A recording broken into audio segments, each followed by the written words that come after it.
3 times in the year, the Israelites made the journey to the tabernacle for worship. They did it in the spring during the Passover, in the summer during Pentecost or the Feast of Weeks, and then in the fall during booths or tabernacles and for the Day of Atonement. There were 3 feasts in the spring, 1 in the summer, and 3 in the fall, and the spring and fall feast were clustered close together, so they would make one trip, stay in the area as they worshiped during those particular feasts, then make their way back home. In the Psalms, we have several Psalms that are songs that were sung as the people made this trip to go and worship at the tabernacle and then later in Jerusalem at the temple.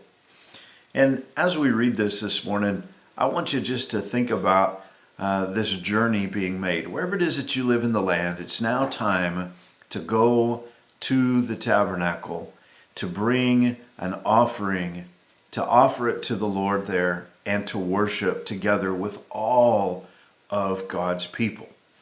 Psalm 100, a psalm of praise. He says, "Make a joyful noise unto the Lord, all ye lands.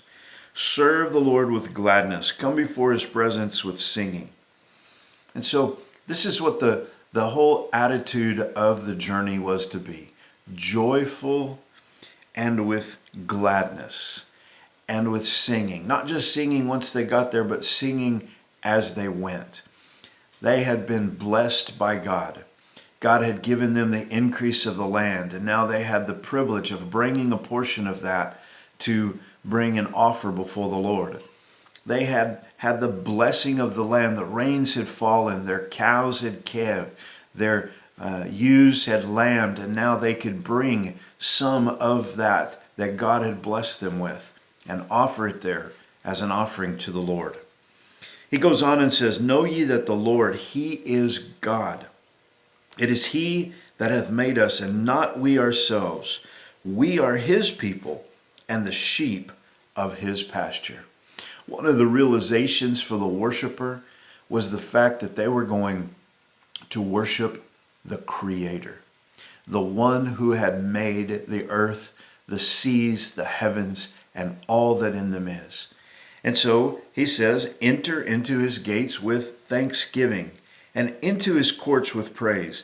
Be thankful unto him, and bless his name." This is how the people were to come. They were to come with joy and gladness and singing, coming to worship the Creator and to be grateful, to come and bless the name of the Lord. Finally, he says, "For the Lord is good. His mercy is everlasting, and his truth endureth to all generations." Goodness, mercy, and truth.